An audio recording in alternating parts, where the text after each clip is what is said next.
لنا ومن يضلله فلا هادي له. أشهد أن لا إله إلا الله وحده لا شريك له وأشهد أن محمدا عبده ورسوله. اللهم صل وسلم وبارك على محمد وعلى آله وأصحابه ومن تبعهم بإحسان إلى يوم الدين. أما بعد فيا عباد الله أوصيكم وإياي بتقوى الله. فقد قال الله تعالى يا أيها الذين آمنوا اتقوا الله حق تقاته ولا تموتن إلا وأنتم مسلمون. Faqala Rasulullah sallallahu alaihi wasallam man saru ayakunna akraman nas falyattaqillah wa man saru ayakunna aqwan nas falyatawakkal 'ala Allah. Sadaqallah wa sadaqa Rasul. Bapak Ibu saudara-saudari wani wa fatihidin dan sadaqallah. Gimana kabarnya? Halo. Halo. Oh, manang wae kayaknya kangen kok gimana? Sehat? Ya baik, semangat dulu nih, semangat dulu. Saya, tirukan. Saya Muslim yang baik. Saya Muslimah solehah. Pingin punya anak soleh solehah. Siap ngaji. Bersemangat. Konsentrasi. Tepuk punggung sebelah teman kamu. Kamu juga. Nah, gitu biar kan. Kamu sebenarnya sudah kita bersyukur di pagi hari diberi sehat, Masya Allah ini kenikmatan luar biasa. Mbak, kalau kita bandingkan saudara kita yang ada di Libya, saudara kita yang ada di Maroko yang baru saja diguncang dengan gempa, ditimpa banjir, jumlah korban sampai ribuan, Masya Allah. Kayaknya sesusah apapun kita itu sebenarnya masih sangat enak. Dan ingat, al-muslimu ahul muslim. Yang namanya muslim itu saudara bagi muslim lain. Gak peduli beda kampung, gak peduli beda kabupaten, gak peduli beda suku, beda bangsa, beda negara. Muslim itu saudara. Makanya kita sebenarnya punya kewajiban nih, peduli terhadap saudara kita yang ada di Maroko dan di Libya sana. Karena kelak ini termasuk di antara perkara yang akan dimintai tanggung jawab besok di hadapan Allah. Dalam satu hadis itu Nabi itu bersabda itu, bahwasanya Allah Ta'ala itu kelak akan berfirman kepada seorang hamba, Yabna Adam maridtu falam ta'udni. Wahai anak Adam, aku sakit, kenapa kalian tidak menjengukku gitu. Coba kalau kita ditanya kayak gitu, kira-kira bisa menjawab enggak? Allah sakit dan kenapa tidak menjenguknya gitu. Hamba tadi juga kemudian kebingungan, ya Rabbi kaifa a'udzuka wa anta rabbul alamin. Ya Rabbi, bagaimana saya bisa menjengukmu? Apakah engkau bisa sakit karena engkau itu Rabb semesta alam? Kalau engkau sakit saya harus menjenguk kemana? Ternyata yang dimaksud bukan itu. Allah kemudian berfirman, Ana alimta ana abdi fulanan marid. Bukankah engkau tahu hambaku si fulan itu sakit? Falam ta'udhu. Kenapa engkau tidak menjenguknya?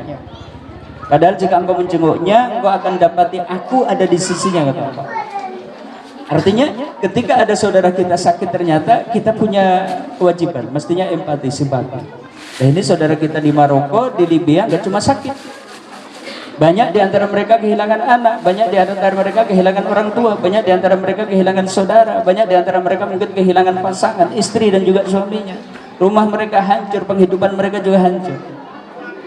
Berarti perkara yang lebih lagi mestinya itu punya kepedulian. Kita punya kepedulian ke sana. Nah, dari situ Anda bisa ulurkan tangan, Anda tidak tengadahkan tangan. Kita doakan saudara kita supaya mereka diberi kemudahan, kesabaran, ketabahan, dan diberi jalan keluar dari kesulitan yang tengah dihadapinya.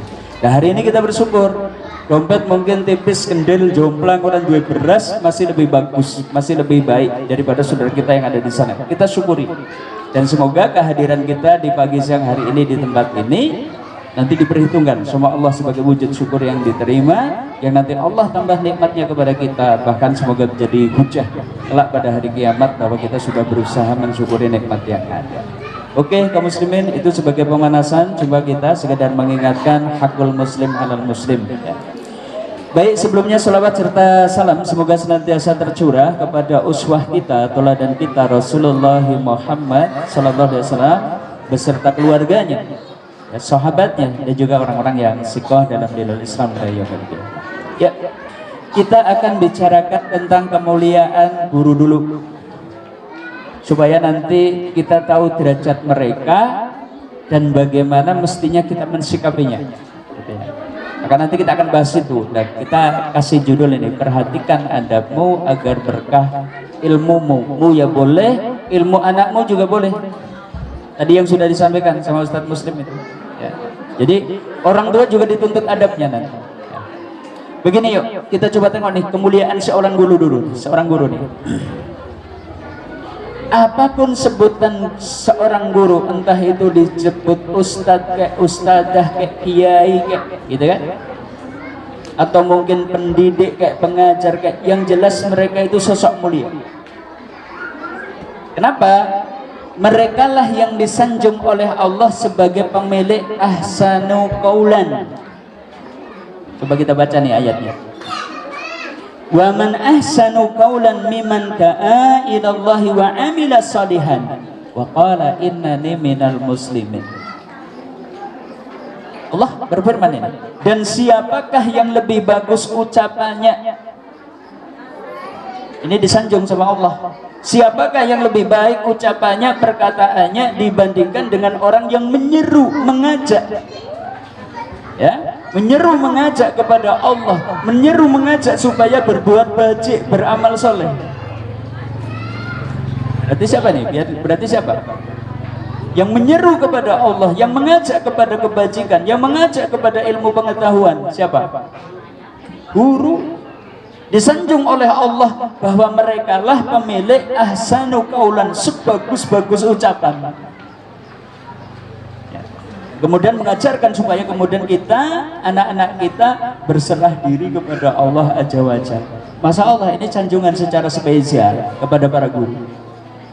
Maka kalau Allah saja menyanjungnya, apakah kita sebagai manusia justru malah meremehkannya sehingga kemudian tidak menghormati dengan adab-adab yang semestinya. Ini satu, bahwa guru itu sangat mulia dalam pandangan Allah Azza wa Jalla. Dua nih, kita tengok. Apapun panggilannya, guru itu sosok mulia. Kenapa? Mereka lah yang disebut oleh Allah sebagai khairu ummah. Coba kita baca ayatnya. Kuntum khairu ummatin ukhrijat linnas. Kamu itu adalah sebagus-bagus umat, khairu umat yang dikeluarkan untuk manusia. Kamu siapa? Tidak disebut orangnya, bukan, tapi disebut perangainya. Yang disebut itu adalah perilakunya. Perilakunya yang seperti apa yang disebut sebagai khairu ummah? Ta'muruna bil ma'ruf, yang ngajak-ngajak kepada kebaikan. Wa tanhauna 'anil munkar, yang mencegah kepada kemungkaran. Wa tu'minu billah, yang mengajak beriman kepada Allah. Siapa lagi tuh yang punya pekerjaan dan karakter seperti itu, ngajak-ngajak kepada kebaikan, mencegah kemungkaran. Kemungkaran kan macam-macam, dari mungkin kesyirikan, dari tidak mungkin beribadah, dari akhlak yang buruk, dari perangai yang buruk, dari membuat kerusakan dan seterusnya. Siapa yang ngajak-ngajak itu semua? Para guru-guru kita. Ta'muruna bil ma'ruf wa tanhauna 'anil munkar wa tu'minu billah, mengajak beriman kepada Allah.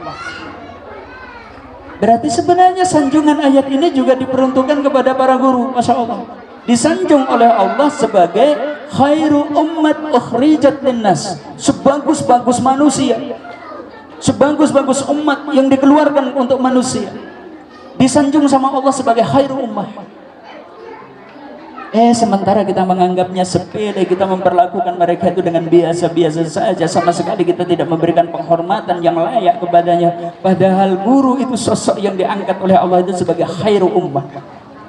Ini yang kedua, supaya nanti kita tahu bahwa mestinya kita itu beradab dengan adab yang baik terhadap mereka. Tiga, kaum muslimin, guru itu sosok mulia. Mereka lah yang melanjutkan pekerjaan kenabian. Makanya disebutkan al ulama warasatul anbiya, para ulama itu adalah pewaris para nabi. Dari sisi apa? Aktivitas dan pekerjaan mereka. Masya Allah, ini profesi yang sangat mulia. Kenapa? Melanjutkan pekerjaan kenabian, yaitu apa? Membimbing kepada kebaikan, memberikan keteladanan tentang akhlak, tentang ibadah dan seterusnya. Masya Allah, itu tidak dimiliki kecuali oleh para asatidah kita, para guru-guru kita dan seterusnya. Kedudukan mereka seperti itu, profesi termulia. Makanya Anda bisa, setiap kita kalau bisa jadi guru gitu ya, mestinya kepengen ya jadi guru. Kenapa? Disanjung oleh Allah. Pemilik profesinya para nabi seperti itu. Ini yang ketiga, kaum muslim. 4, guru itu sosok mulia. Di tangannya lah Allah antarkan keberuntungan dan kemenangan suatu kaum. Coba baca. Wal takum minkum ummatun yad'una ilal khair. Dan hendaklah ada di antara kamu segolongan orang yang yad'u ilal khair, menyeru kepada kebajikan. Menyeru ini, mengajak kepada kebajikan. Wa ya'muruna bil ma'ruf, hendaknya ada di antara segolongan dari kalian yang mengajak kepada perbuatan yang ma'ruf, wa yanhauna 'anil munkar, yang mencegah kemungkaran. Wa ulaika humul muflihun, mereka inilah orang-orang yang nanti akan mendapatkan keberuntungan. Siapa? Yang kemudian tadi mengajarkan kepada kebajikan, mencegah kemungkaran dan seterusnya. Lagi-lagi ini adalah para guru, ustadz-ustadz kita. Saya jadi teringat dengan satu ucapan Kaisar Hirohito, Kaisar Jepang, tahun 1945 ketika baru dibom oleh sekutu Hiroshima Nagasaki. Yang sejak hari itu Jepang itu hancur ekonominya, gitu kan? Dampak dari bom atom itu pun radiasinya itu mungkin akan berpengaruh dalam jangka waktu sekian tahun.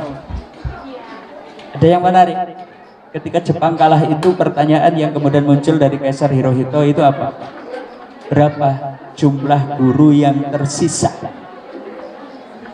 Yang ditanyakan Kaisar Hirohito itu bukan berapa jenderal yang masih ada, panglima perang yang masih ada, berapa jumlah pasukan yang masih hidup, bukan. Yang ditanyakan itu guru.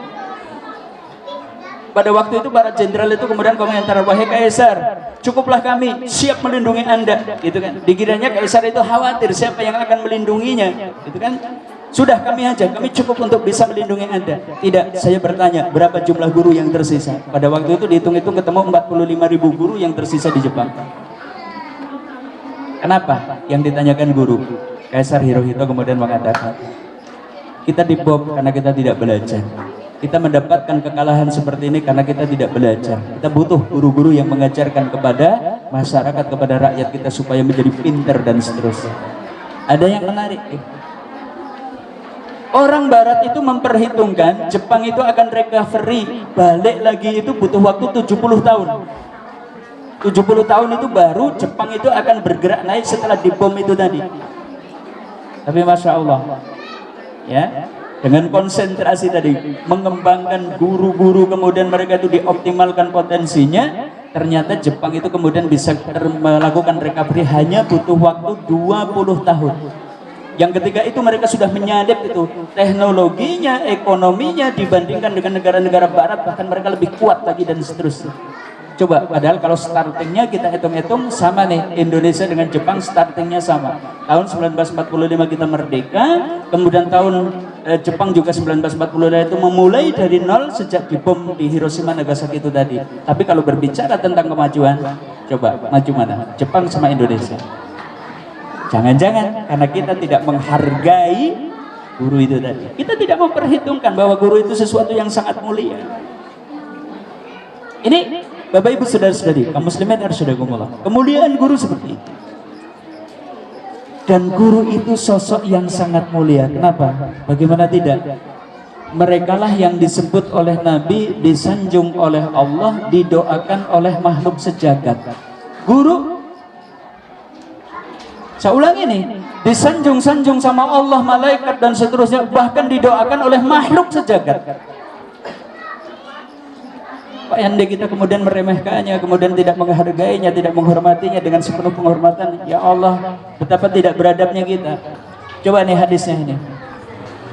Baginda Nabi SAW itu bersabda, Innallaha wa malaikatahu wa ahlu samawati wal aradina hatta namlata fi juhriha wa hatal huta la yusalluna ala muallimin nasil khair. Masya Allah. Innallaha, sesungguhnya Allah, wa malaikatahu, malaikat-malaikatnya, semua malaikat disebut wa malaikatahu, semua malaikat, wa ahlu samawat, penduduk langit. Coba saya tanya, penduduk langit itu siapa? Penduduk langit itu siapa? Ya malaikat, ada jin yang juga penduduk langit. Jin ada yang mukmin, ada yang kafir. Gitu kan? Berarti penduduk langit itu sama. Nanti mendoakan para guru-guru itu tadi. Ahlu samawat. Ahlu samawat jangan-jangan alien. Alien, makhluk angkasa. Ya. Kata Dr. Sulaiman Al-Asqar kan itu ketika beliau ditanya apa betul itu ada alien gitu kan, karena di sini kan disebut ahlu samawat, penduduk langit gitu kan. Oh ini para alien yang suka naik UFO gitu kan dan seterusnya gitu. Ternyata dijawab oleh Dr. Sulaiman Al-Asqar, ya alien-alien itu sebenarnya adalah jin. Jadi jin-jin yang tinggal di langit seperti itu. Oke, kita garis bawahi.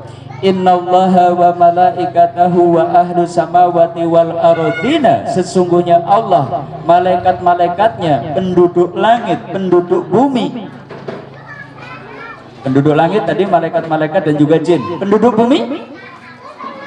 Penduduk bumi itu siapa? Manusia, jin, berbagai macam binatang, dari binatang buas mungkin binatang ternak dan seterusnya. Maka sampai kemudian dirinci, hatta namlata fi juhriha, sampai semut yang ada di lubangnya, wahatal huta, sampai ikan yang ada di sungai, ikan yang ada di danau, ikan yang ada di laut, la yusalluna, mereka semuanya itu bersolawat. Kepada siapa? Untuk siapa? Ala mu'allimin nasil khair, kepada orang yang mengajarkan kebaikan kepada manusia lain. Siapakah ini? Guru. Coba bayangkan, hidup Allah bersolawat kepadanya. Apa maksudnya? Kalau Allah itu bersolawat kepada manusia, Allah menyanjungnya, Allah memujinya di kalangan makhluk-makhluknya. Kalau malaikat itu bersolawat itu artinya apa? Malaikat bersolawat kepada para guru, artinya malaikat itu mendoakan, Allahumma firlahu warhamhu, ya Allah ampuni dia, ya Allah rahmati dia. Kalau kemudian penduduk langit itu bersolawat, berarti maksudnya apa? Sama, mendoakan kepada para guru itu, malaikat-malaikat yang ada di langit, jin-jin muslim yang ada di langit. Allahumma firlahu warhamhu, ya Allah ampunkanlah dia, rahmati dia. Bahkan penduduk bumi juga sama, semua manusia, semua jin yang muslim, dan bahkan tadi hewan-hewan baik binatang buas sampai binatang ternak, sampai kemudian semut yang ada di lubangnya, sampai ikan yang ada di lautan, yang ada di air. Yusalluna ala ma'ali mu'allimin nasil khair, mendoakan tuh ampunan dan rahmat bagi orang yang mengajarkan kepada manusia lain kebaikan. Apakah kita berani mensalimi seorang guru padahal mereka itu dibela oleh penduduk langit, penduduk bumi gitu kan?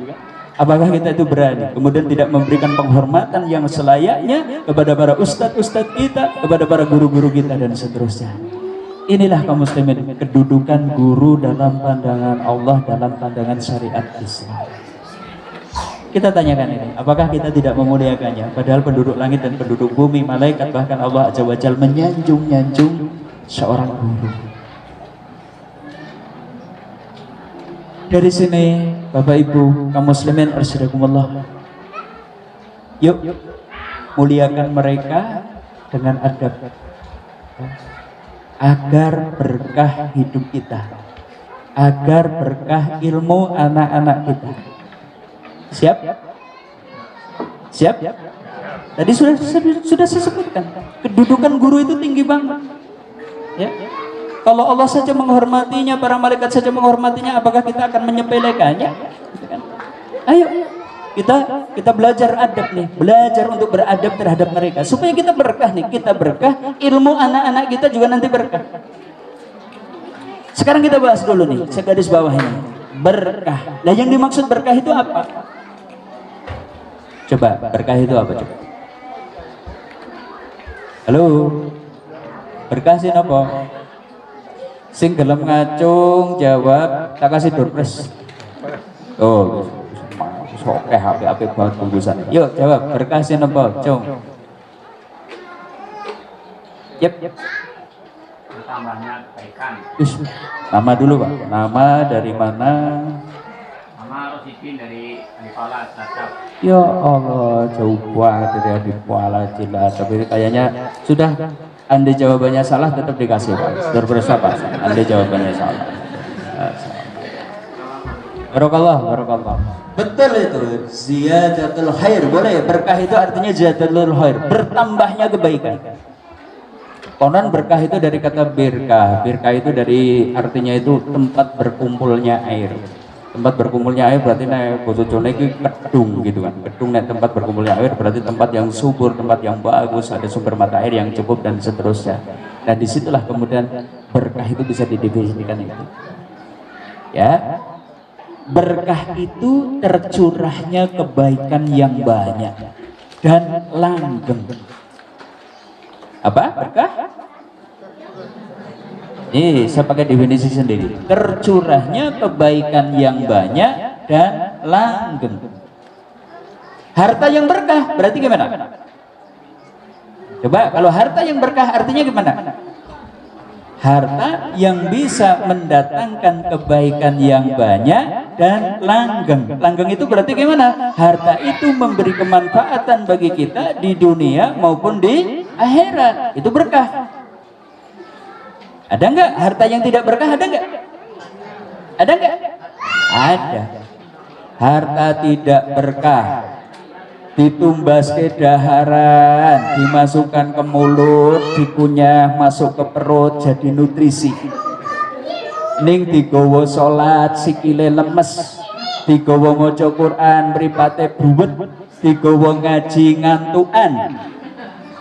Apunten lho. Jangan-jangan anu rezekine ora berkah gitu kan, digawa ngaji ngantukan gitu kan gitu. Harta yang tidak berkah berarti mungkin tidak langgeng sehingga tidak memberi kemanfaatan bagi pemiliknya di akhirat. Di dunia umai maglong-maglong, kendaraane kinclong, keramike melong-melong, bojone moblong-moblong.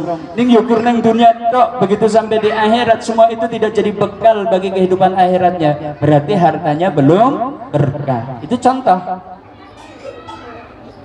Berkah. Contoh lagi nih, umur yang berkah. Berarti yang gimana nih? Umur yang bisa mendatangkan kebaikan yang banyak bagi pemiliknya, baik di dunia maupun di akhirat. Oh, berarti umurnya bisa digunakan untuk berbuat bacik ini, berbuat bacik ini, nolong orang ini, nolong orang itu, memberi manfaat ini, memberi manfaat itu, sehingga kemudian umurnya bisa menjadi kebaikan di dunia maupun di akhirat. Itu contoh makna berkah. Nah, kalau ilmu yang berkah itu yang bagaimana? Kaitannya dengan guru tadi kan, karena berarti dari guru kita dapatnya apa? Dari guru kita dapatnya ilmu. Bagaimana supaya atau apa maknanya kalau ilmu yang kita dapatkan atau yang anak kita dapatkan itu jadi berkah?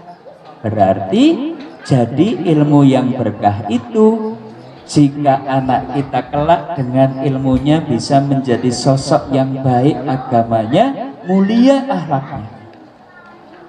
Mau? Mungkin nggak anak kita itu hafal Quran tapi tidak baik agamanya, tidak baik akhlaknya? Mungkin nggak? Mungkin, karena hafal Quran itu ilmu dohir. Mungkin pernah saya sampaikan, ada tuh anak yang pulang dari pondok tahfidz, disebut-sebut sudah setoran, bangunkan sama bapak ibunya untuk sholat subuh, nggak mau bangun. Bahkan sama ibunya saja diperintah itu kemudian membantah. Sama bapaknya bahkan berani ya memandang matanya dengan pandangan yang tajam. Kayaknya ada yang nggak berkah nih dari ilmunya. Hafal Quran tapi ternyata akhlaknya buruk. Kita nggak ingin seperti itu, dan itu akan didapat jika hari ini kita beradab terhadap guru. Kalau enggak seperti itu, nanti justru anak kita mungkin selesai, oh ini dapat ijazah tuh, nilainya bagus-bagus.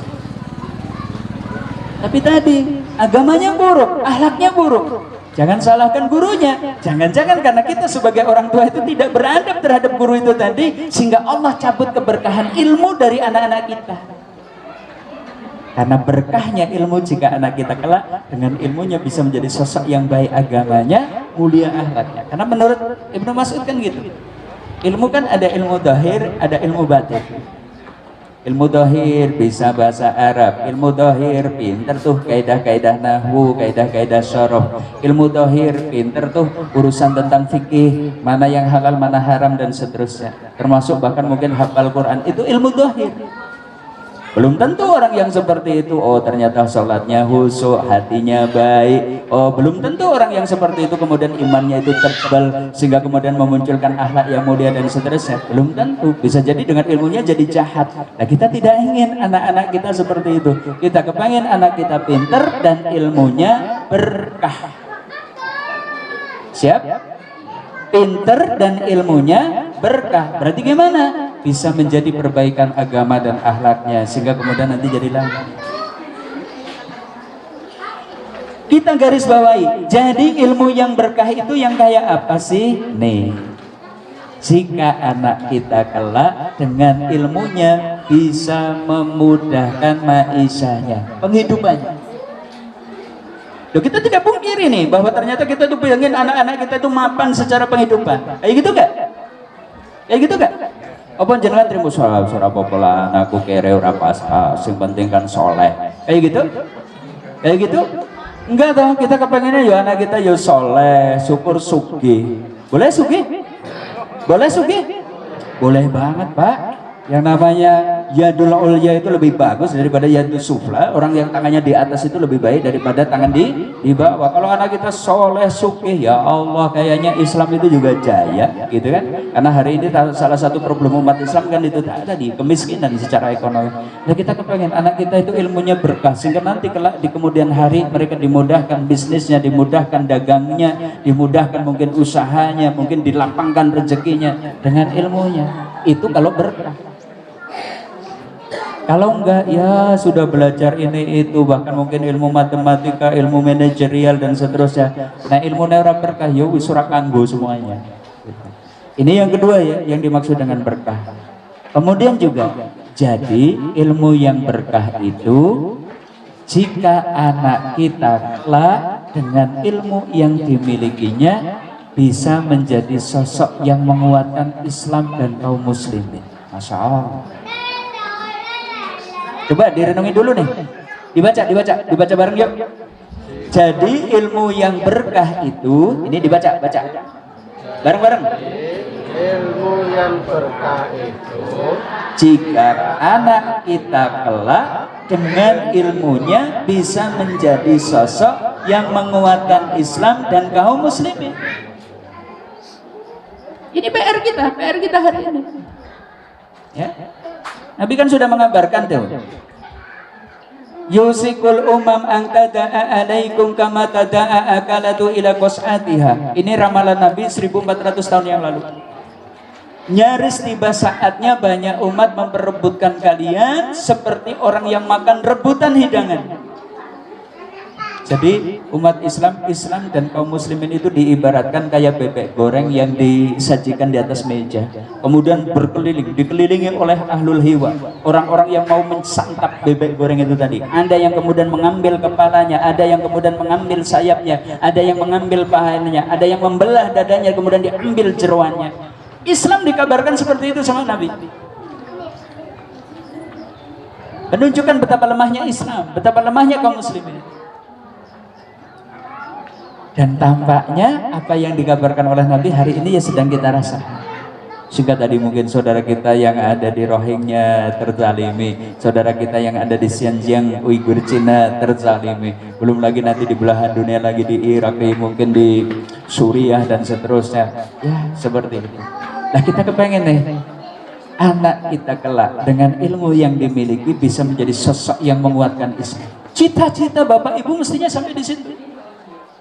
Gak cuma kemudian, wah kepengen bawa anakku pengen jadi pedagang, pengusaha sukses, sugih, umai kepenak, bisa jadi tabungan hari tua, gonyong gitu kan, gua komen nyong wis ora yang nyambut gawe, anak sing kemudian awes santunan, anak nyong dan seterusnya. Cuma sampai di situ dong. Bukan, kita kepengen berkah. Berkah itu tadi bertambahnya kebaikan yang banyak. Sampai anak kita itu bisa ikut andil dalam menguatkan Islam dan kaum muslimin. Baru itu namanya ilmunya berkah.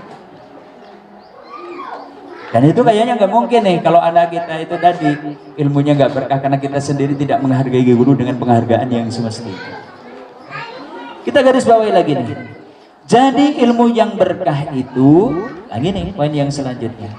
Jika anak kita kelak dengan ilmunya bisa mengantarkan pada kebahagiaan dunia dan akhiratnya.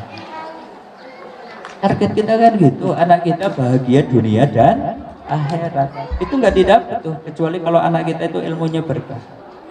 Bahkan sampai pada suatu titik di mana kita berharap bahwa anak kita, ilmu dari anak kita itu berkah. Kenapa? Jika dengan ilmunya kelak anak kita itu bisa mengangkat derajat kita atau orang tuanya di dunia maupun di akhirat. Dengan ilmu yang ada pada kita, derajat kita di dunia diangkat oleh ini. Bisa? Mungkin bisa anak kita itu mengangkat derajat kita? Harus. Hari ini kita lah wong bodoh, SD ora tamat, SMP ora tamat wis ora apa-apa. Sing penting anakku kudu pinter, ben aku bodoh, ngemben ben sing junjung dhuwur supaya derajat saya itu tinggi siapa? Anak saya. Kan gitu. Di dunianya seperti itu. Di akhiratnya juga kita berharap seperti itu. Kita itu tinggi derajatnya di hadapan Allah itu gara-gara ilmu yang ada pada anak-anak kita. Mungkin nggak? Mungkin nggak? Mungkin. Coba kayaknya hadis yang sudah sangat dihafal itu sama ustadzah. Salah satu fadilah kalau anak kita itu hafal Quran, baca Quran dan mengamalkan apa yang ada di dalamnya. Orang tuanya dapat apa? Orang tuanya dapat apa? Dimuliakan sama Allah, dikasih mahkota besok pada hari kiamat. Kan gitu. Ya. Man qara'al Qur'an wa amila bima fihi, siapa yang membaca Quran dan mengamalkan apa yang ada di dalamnya, ulbisa walidahu tajan yaumal qiyamah, maka akan dikenakan kepada orang tua dari yang membaca dan mengamalkan Quran itu tadi mahkota besok pada hari kiamat. Anak kita yang baca Quran, anak kita yang mengamalkan Al-Quran, yang dapat mahkota itu kita, orang tuanya. Kita berharap anak kita seperti itu. Dan itu tidak terjadi kecuali kalau ilmu yang dimiliki oleh anak kita itu berkah. Bahkan kita berharap nih, kita besok itu derajatnya di surga itu ditinggikan, Pak. Ada satu riwayat di dalam hadis riwayat Ahmad itu, Innallaha la yarfa'u 'abdas sholih fil jannah. Sesungguhnya Allah itu betul-betul akan mengangkat derajat seorang hamba yang soleh di surga. Bukan karena sholatnya, bukan karena puasanya, bukan karena infak sodakohnya, bukan karena haji umrohnya, bukan. Sampai orang ini saja terkaget-kaget di hadapan Allah, ya Robbi ana lihada, ya Robbi kenapa saya bisa derajatnya setinggi ini? Dia tahu betul, nek nonton sholatnya bae wajib tok, khusuk wae ora, jarang tahajud, jarang sholat sunnah. Nek nonton infak sodakoe, wong infak sodakoe wae receh, ora tahu infak sing gede-gede. Nek nonton mungkin haji umrohnya dia belum pernah haji, belum pernah umroh. Tapi kenapa derajatnya sedemikian tinggi? Orang ini terkaget-kaget sampai kemudian tanya kepada Allah. Apa jawaban Allah? Bi istighfari walidakalaka. Itu karena permohonan ampun anakmu untuk dirimu. Coba, kita berharap tuh anak kita itu ilmunya berkah, sehingga mungkin kita meninggal mereka itu senantiasa mendoakan kita, ternyata bisa menjadi sebab tingginya derajat kita di hadapan Allah. Dan sekali lagi, itu tidak akan terjadi kalau anak kita ilmunya tidak berkah. Dan satu lagi, ilmu yang berkah itu jika anak kita kelak dengan ilmunya bisa menjadi penyelamat bagi dirinya, keluarganya, bahkan kita nih dari api neraka. Bisa? Bisa? Harus.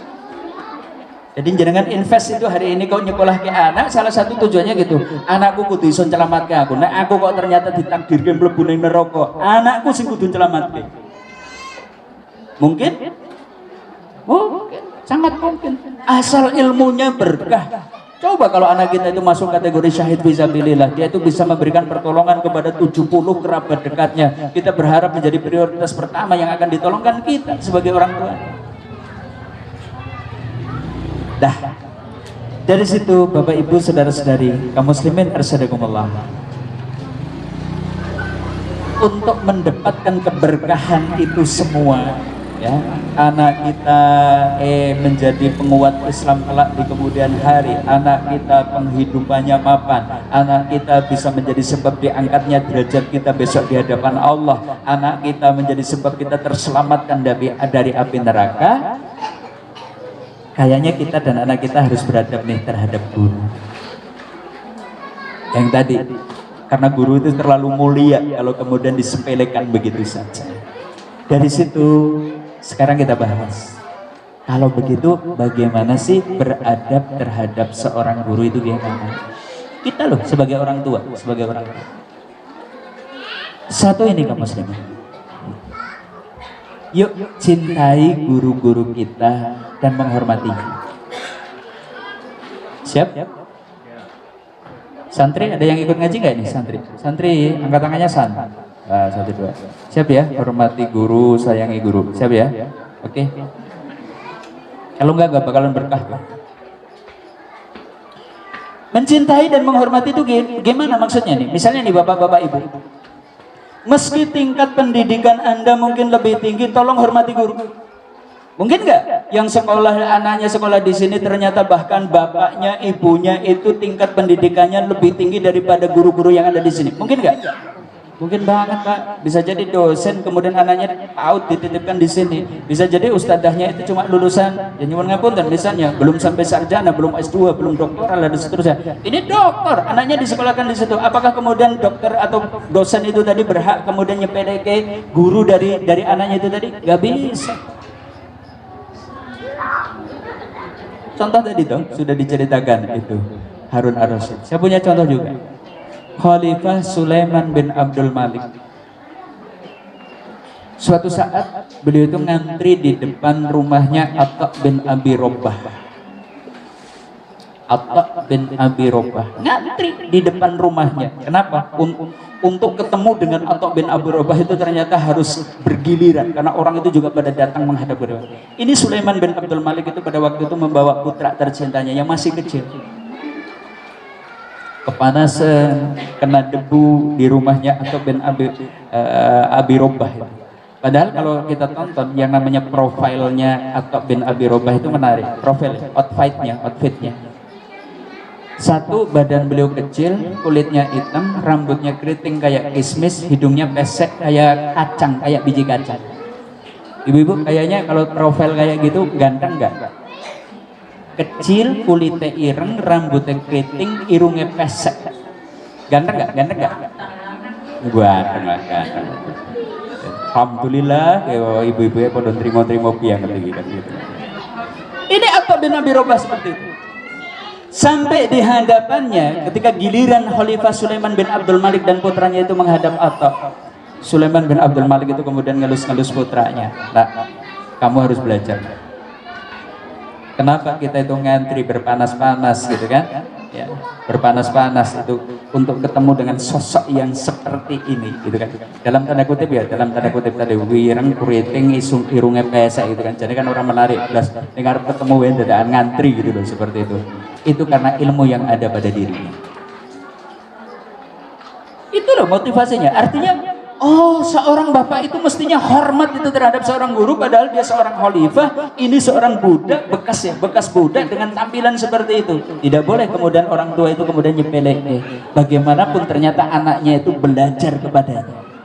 Ini harus ditanamkan. Kalau kemudian kita itu kepengen ilmu anak kita itu berkah. Meski status sosial jenengan itu jauh lebih tinggi, hormati guru jenengan.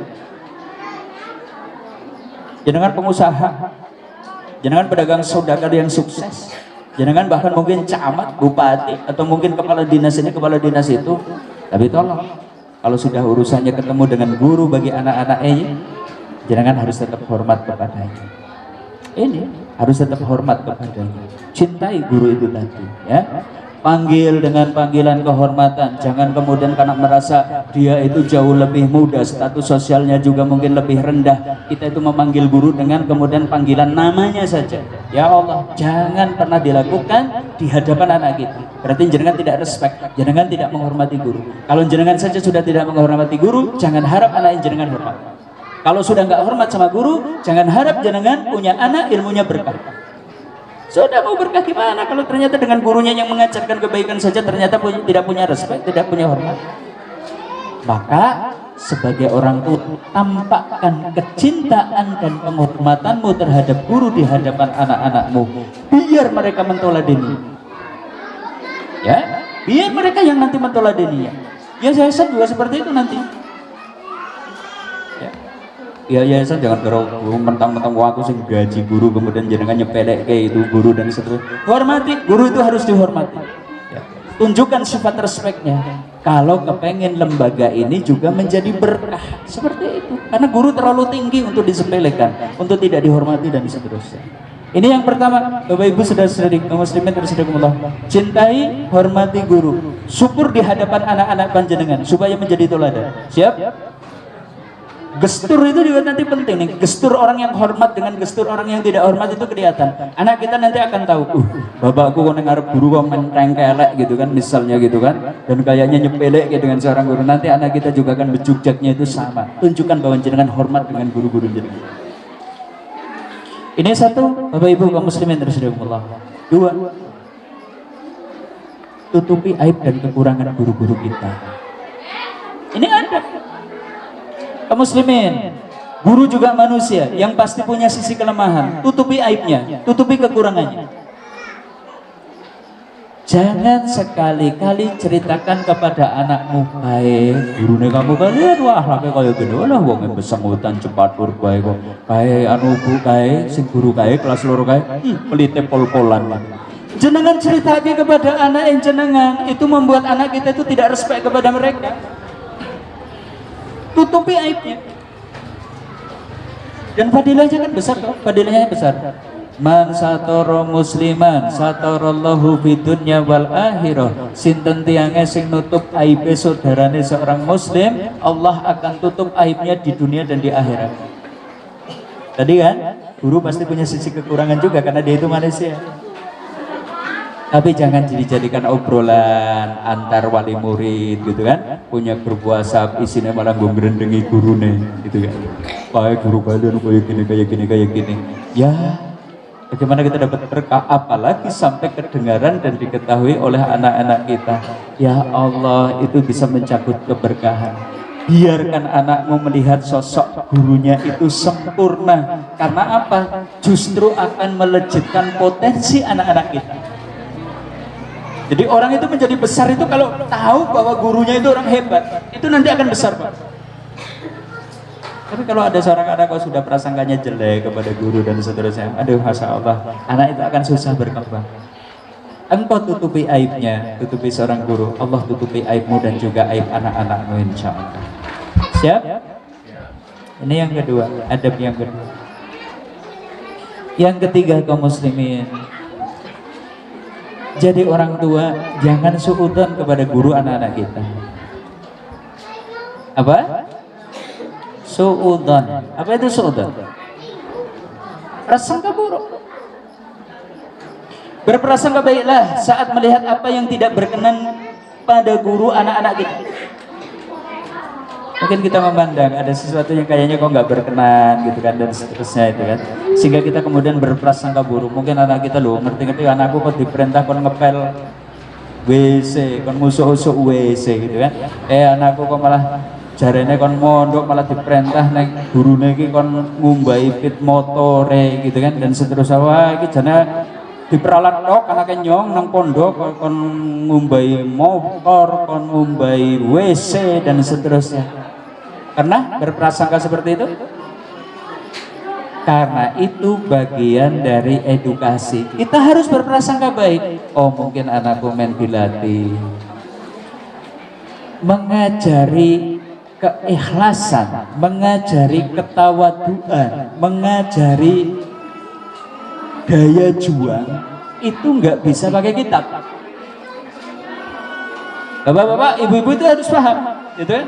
Mengajarkan keikhlasan itu nggak bisa pakai kitab itu. Nah, sing jenenge ikhlas itu memurnikan segala ketaatan dan kebaikan hanya untuk Allah Ta'ala saja.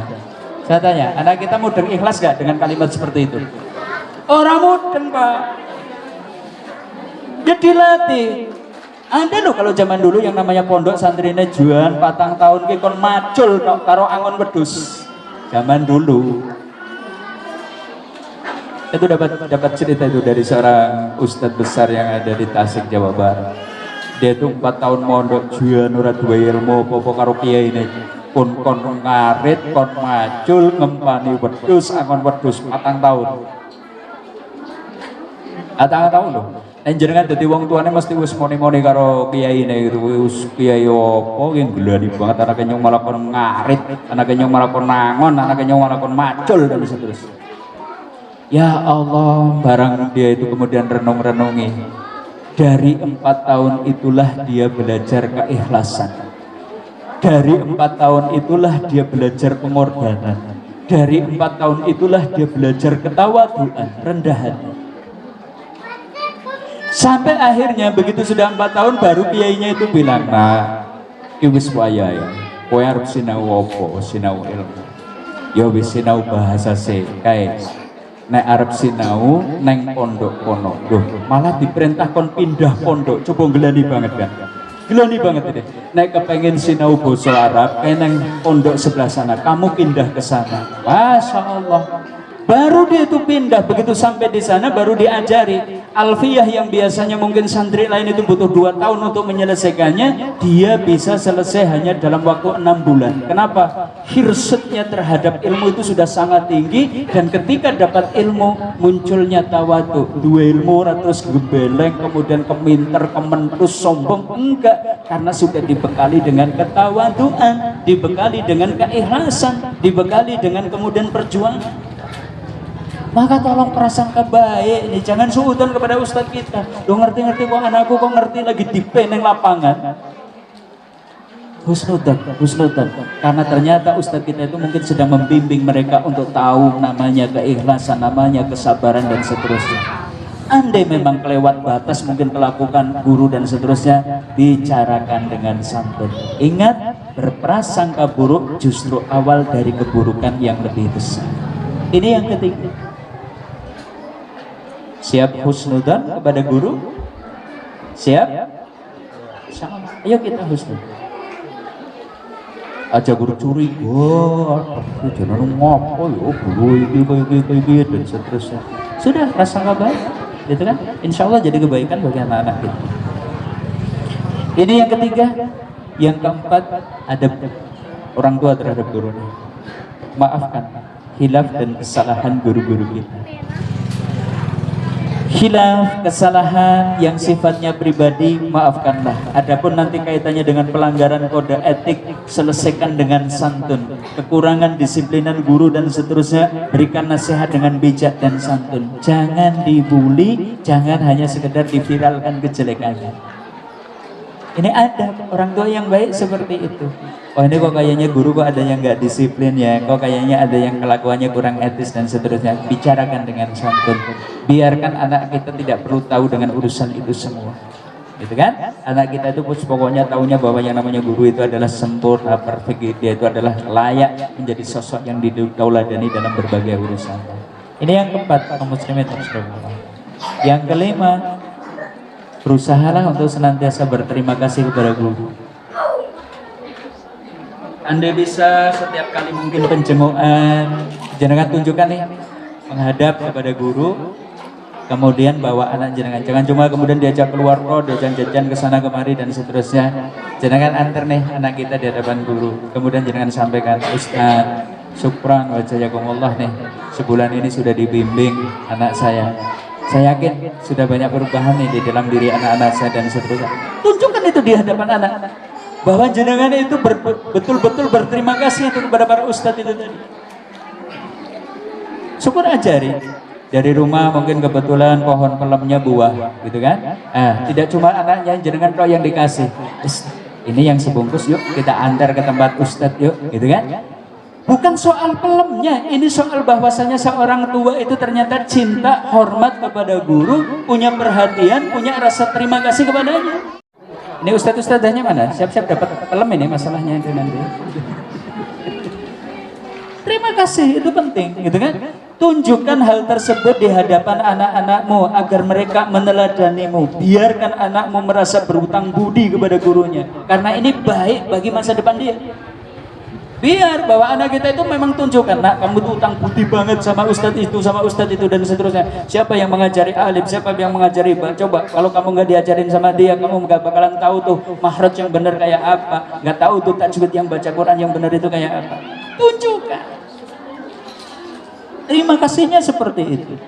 Nah, terhadap lembaga pendidikan pun seperti itu. Jangan memandang pendidikan itu seperti jual beli. Ini penting, Bapak Ibu. Kita kan kadang nganggapnya bahwa yang namanya pendidikan itu kayak jual beli barang. Jenengan bayar SPP sebulan sekian, rasanya itu wis tuku, sehingga kemudian jenengan itu berhak nuntut apa saja itu kepada alma mater yang ada. Enggak, Pak, ini urusan nyawa, ini urusan orang, ini urusan manusia. Beda dengan jual beli. Coba kalau mau hitung-hitungan, berapa tuh mungkin SPP bulanan yang sudah jenengan bayarkan? Apakah cukup tuh sebenarnya untuk membayar transfer ilmu yang sudah diberikan guru kepada anak-anak kita, transfer adab yang sudah diberikan kepada anak-anak kita, keteladanan yang sudah dicurahkan kepada anak-anak kita? Gak bakalan imbang. Terima kasih itu jadi penting. Makanya orang yang beriman itu kalau mendapatkan kebaikan setidaknya membalas kebaikan itu dengan setimpal. Kalau nggak mampu, doakan kebaikan. Syukronlah setidaknya dengan ucapan terima kasih Ustadz gitu dan seterusnya di hadapan anak-anak kita. Terlalu mulia guru itu kalau kemudian kita itu menganggap bahwa kita itu sudah bayar mungkin 2 juta sebulan dan seterusnya di pondok, kemudian kita itu merasa oh itu lunas gitu, aku kudunya oleh koyong ini dan seterusnya. Enggak, Pak, ini bukan transaksional, Pak, bukan itu, bukan jual beli. Ini yang kelima. Nah, syukur yang keenam nih, kita sebagai orang tua penuhi hak-haknya. Guru manusia, Pak, guru manusia, ya. Tolong utamakan biaya pendidikan anak-anak. Ya, tolong utamakan. Anda ini berbayar dan seterusnya, jadikan prioritas pertama untuk alokasi pengeluaran panjenengan. Jangan hitung sebagai jual beli tadi, bukan transaksional. Ini investasi akhirat. Kayaknya tidak ada pengeluaran yang lebih berkah daripada pengeluaran yang jenengan keluarkan untuk anak-anak panjenengan yang sedang belajar. Sudah, coba. Man kharaja li talibil ilmi fahuwa fi sabilillah hatta yarji. Siapa yang keluar untuk mencari ilmu, dia itu berada di jalan Allah sampai kembalinya. Dan jenengan kemudian menafkahkan harta untuk anak jenengan yang sedang fi sabilillah. Masya Allah, ada nggak pengeluaran yang lebih baik daripada itu? Bahkan mungkin lebih utama daripada jenengan yang jenengan beri beras untuk jenengan dahar sendiri. Itu jauh lebih pahalanya, lebih berlimpah dengan duit yang jenengan keluarkan untuk anak jenengan yang sedang belajar. Karena tadi kita membiayai fisabilillah. Padahal kalau sudah biaya fisabilillah, janji Allah gimana? Janji Allah gimana? Al-Baqarah 264 itu loh. Masalul ladina yunfiqu amwalahum fi sabilillah kamasali habbah. Perumpamaan orang yang menginfakkan hartanya di jalan Allah fi sabilillah itu seperti nanam 1 biji. Dari 1 biji terus gimana? Ambatat sab'a sanabil, tumbuh 7 batang. Setiap batangnya berbuah 100 bulir. Janji Allah, infak fisabilillah itu akan dilipatkan oleh Allah itu 700 kali lipat. Investasi. Kadang kalau kita itu tuntutannya di WhatsApp sama bendahara itu, gitu kan. Jangan lupa ini sudah saatnya bayar bulanan gitu kan. Kita itu rasanya gimana? Koyo ditagih hutang begitu kan dan seterusnya gitu kan. Jangan, kita diingatkan ini saatnya kita investasi akhirat kita. Gitu kan? Kita kan kepengen tuh harta kita itu kalau bisa bernilai pahala, bernilai bekal di yaumil akhir nanti. Dan inilah yang terbaik itu justru kaitannya dengan anak-anak kita tadi. Prioritaskan. Dan ingat, menunda-nunda bisa jadi kezaliman. Karena Nabi kan bersabda, matlul hani dulmun. Penundaan pembayaran hutang dari orang yang mampu itu adalah kezaliman. Di majelis mana-mana saya sampaikan, Bapak Ibu jangan itu menunda pembayaran SPP anak-anak panjenengan yang di pondok, bisa jadi kezalimannya lebih besar. Kalau nggak bayar SPP di sekolah-sekolah umum, mereka dapat sudah ada biaya operasional dan seterusnya. Bisa jadi kalau di pondok-pondok kita itu menjadi sumber pokok nih pemasukan dari yayasan yang kemudian dikasihkan kepada ustadz-ustadz yang ada. Gara-gara jenengan nunggak pembayarannya, mungkin ada ustadz-ustadz yang jadi nggak bisa beli beras, yang mungkin tertunda beli susu untuk anaknya dan seterusnya. Coba matlul hani dulmu. Maka ini termasuk adab, prioritaskan. Dan sekali lagi, jangan berpikir transaksional. Oh, saya bayar 1 juta, berarti saya harus dapat ini. Bukan, Pak. Ini urusan manusia. Terakhir, yang ke-7, adab nih orang tua terhadap guru. Banyak-banyak mendoakan. Hari ini saat proses belajar mengajar, jenengan terus doakan, ya, supaya guru-guru kita sabar, supaya guru-guru kita istiqomah, supaya Allah melimpahkan rahmat, supaya Allah melimpahkan ampunan kepadanya. Tolong doakan. Anda jenengan setiap hari mendoakan bapak ibu jenengan, Rabbi firli wali walidaya warhamhu makama rabbayani shahira. Guru kita nggak jauh beda kedudukannya dibandingkan dengan orang tua. Orang tua kita berjuang untuk kehidupan kita, guru-guru kita berjuang agar hati kita hidup, ruhiyah kita hidup, agar kita punya akhlak yang bagus dan seterusnya. Doakan. Termasuk selepas pendidikan anakmu, terus doakan guru-guru anakmu, ingatkan anakmu agar berbuat hal yang sama. Nah, ojo pedot dongake guru-guru nih. Bo mengko kamu itu sudah melanjutkan studi di tempat yang lain, bo nanti kamu sudah lulus bekerja dan jadi pejabat, jangan pernah lupakan guru-guru. Syukur catat terus nama-namanya. Oh, dhisik aku kelas 1 diulang karo ustadzah ini, kelas 2 dicatat diajar oleh guru ini dan seterusnya. Catat, laminating di figura. Besok kalau sudah dewasa senantiasa diingat nama-nama itu. Insya Allah ilmunya berkah. Kita berkah, ilmu anak-anak kita juga akan berkah. Siap? Siap? Halo? Halo, saya, angkat tangan, saya muslim yang baik, berakhlak mulia, semangat mengaji, bertekad memiliki adab, hormat terhadap guru-guru, supaya anak-anak kami berkah. Ayo tepuk sebelah kiri kamu juga. Oke ya, pokoknya jadi muslim yang baik semua lah gitu kan. Baik, mungkin ini dulu nih Bapak Ibu saudara-saudari kaum muslimin dan rahimakumullah, materi yang kami sampaikan. Mungkin monggo ada hal-hal yang mungkin butuh didiskusikan, ayo kita diskusikan bersama ya. Harapannya tadi lah, pokoknya anak-anak kita harus berkah ilmunya sehingga menjadi kebaikan di dunia wa fil akhirah insyaallah. Amin ya rabbal alamin. Saya kembalikan dulu nih kepada pembawa acara, mungkin sesi tanya jawab. Kalau ada yang mau bertanya kami persilahkan.